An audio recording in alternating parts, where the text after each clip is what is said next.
history buffs. Buckle up, because today we are diving deep into the final years of one of history's most formidable rulers. Emperor Aurangzeb. Exactly. Last time we talked about the reign of Shah Jahan, the emperor who built the Taj Mahal, and his son Aurangzeb took over, expanding the Mughal Empire to its absolute peak. It really was vast, stretching across most of what we now know as India, Pakistan, and Bangladesh. Imagine that. But these final years of Aurangzeb's rule, well, they were anything but peaceful. I mean, this is a guy who's known for both his intense piety and his ruthless military campaigns. Absolutely. And those two elements really come to a head, so to speak, in his later years. So what we want to do today is understand how his decisions in these final decades, especially his move south and the events that unfolded there, ultimately changed the course of Mughal history. And we're going to do that by piecing together a whole bunch of different historical accounts. First-hand accounts from people who were actually there experiencing all of it. Yeah, like this guy Niccolò Manucci, an Italian traveler. He lived in India for like 40 years and saw the empire up close and personal during this critical period. Oh, and we also have sources from historians who spent years studying Aurangzeb and his legacy, like Jeddah Sarkar, considered one of the foremost authorities on the Mughals. It's amazing the variety we have access to, so let's get into it. So in the early 1680s, Aurangzeb makes a decision that would really change everything. He decides to move south, permanently. And not just him. We're talking a full-on imperial relocation. Right. It wasn't just a quick trip down south for a campaign. Aurangzeb actually abandoned the traditional Mughal capital in Delhi and shifted his entire operation. Thousands upon thousands of people, the army, his whole court, the bureaucracy, all on the move. And the thing is, Aurangzeb wasn't just like wandering aimlessly around. It was a completely functioning mobile capital. I mean, can you imagine the logistics? Right. The scale is mind-boggling. Audrey Truschke, she's a historian who really focuses on this period, talks about how it was like a city on the move. It must have been quite a sight. Hundreds of elephants, camels, horses, all carrying supplies. The royal tents, which were incredibly elaborate, like silken pavilions, serving as the center of this traveling empire. Yeah, and all of this is moving with the seasons, following the rhythms of campaigning and the court's needs.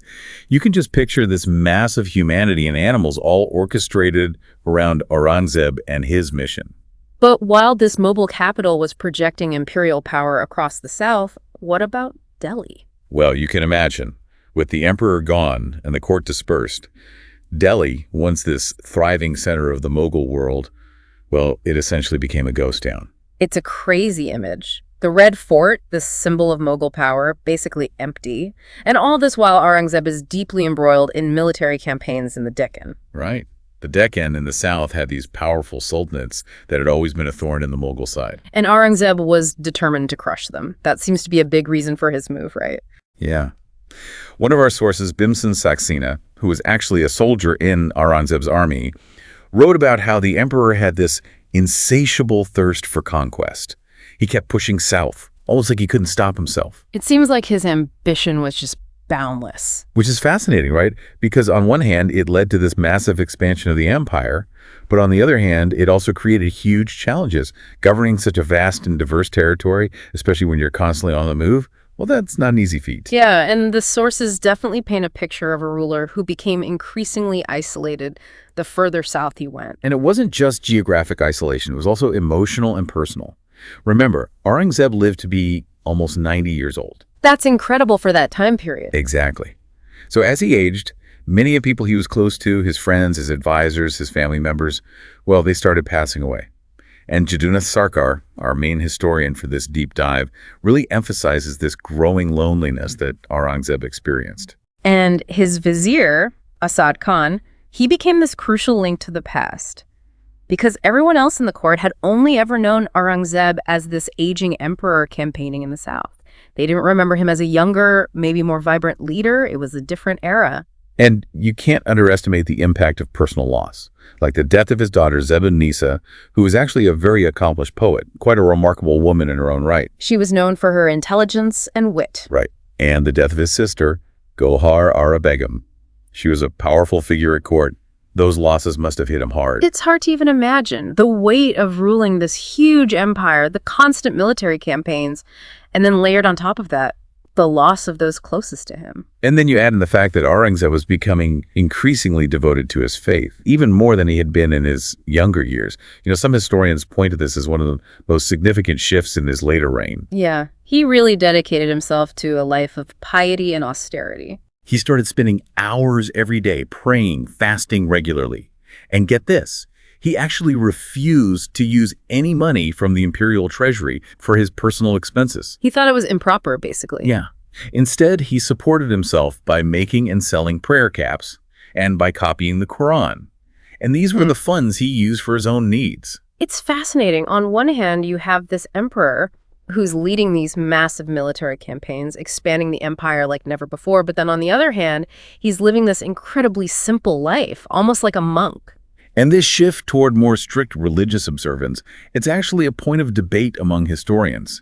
Some argue that it softened his approach to governance, while others suggest it contributed to greater intolerance within the empire. Which, of course, is another layer to this complex figure. But all of this is happening while some pretty serious crises are unfolding in both the south and the north. Right. We can't forget the human cost of all of this. Yeah. Because while Aurangzeb is focused on his southern campaigns, nature throws a devastating curveball. A massive drought. Yes.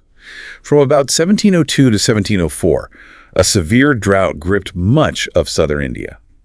And Niccolò Minucci, the Italian traveler, describes it in vivid detail. He talks about crops failing, wells drying up, and the land being scorched. It led to a widespread famine, and then, of course, came the disease.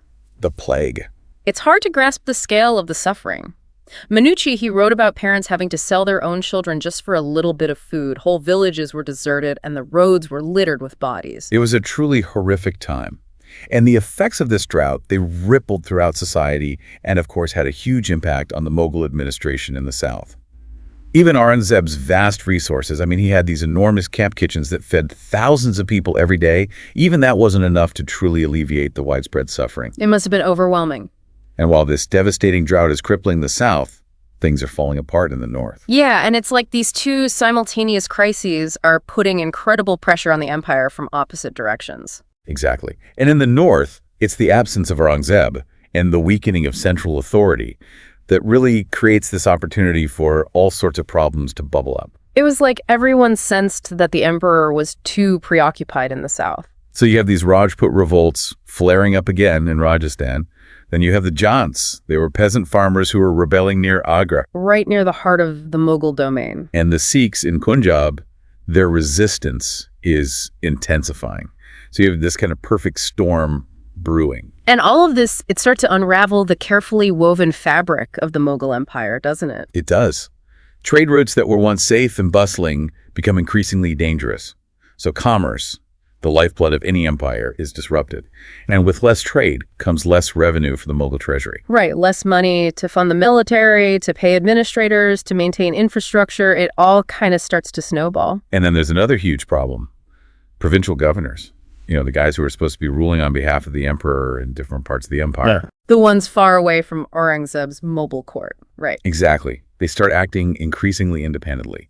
They basically see an opportunity to grab more power for themselves while the emperor is preoccupied. And there's really no one to stop them. It's a fascinating example of how even the most powerful empires can become incredibly vulnerable when their central authority weakens. And that's exactly what Abraham Early, another one of our historians for today, argues.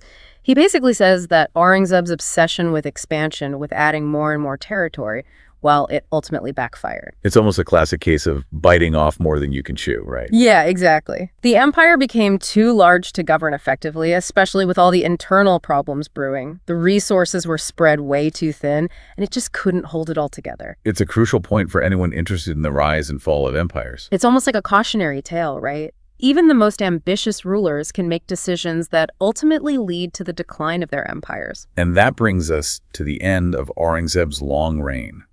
We're now in 1707. Aurangzeb is 89 years old, and he's seriously ill. He's at his camp near Ahmednagar, still in the Deccan, still waging war. But he's clearly weakening. However, even as his health deteriorates, he doesn't relinquish his duties. He's still holding court. He's still strategizing military campaigns. He's still praying diligently. Like he's trying to maintain control until his very last breath. Which really speaks to his incredible willpower and sense of duty, doesn't it? He felt this profound responsibility to his empire. And even though he knew his time was running out, he was still deeply concerned about what would happen after he was gone. Especially the issue of succession, which, as we've seen throughout Mughal history, had a tendency to get pretty messy. Like full-blown civil wars messy. Right.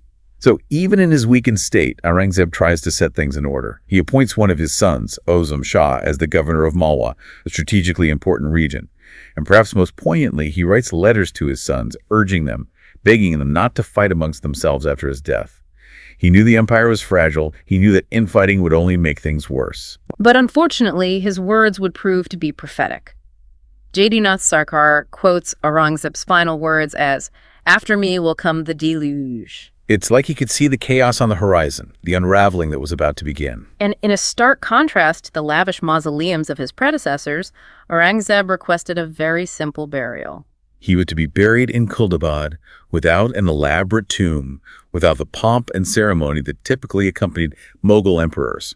This austerity, this rejection of worldly extravagance, really underscores his deep religious convictions. It's like he was trying to make a statement even in death. And on March 3rd, 1707, still clutching his prayer beads, Aurangzeb died. His long, almost 50-year reign had come to an end.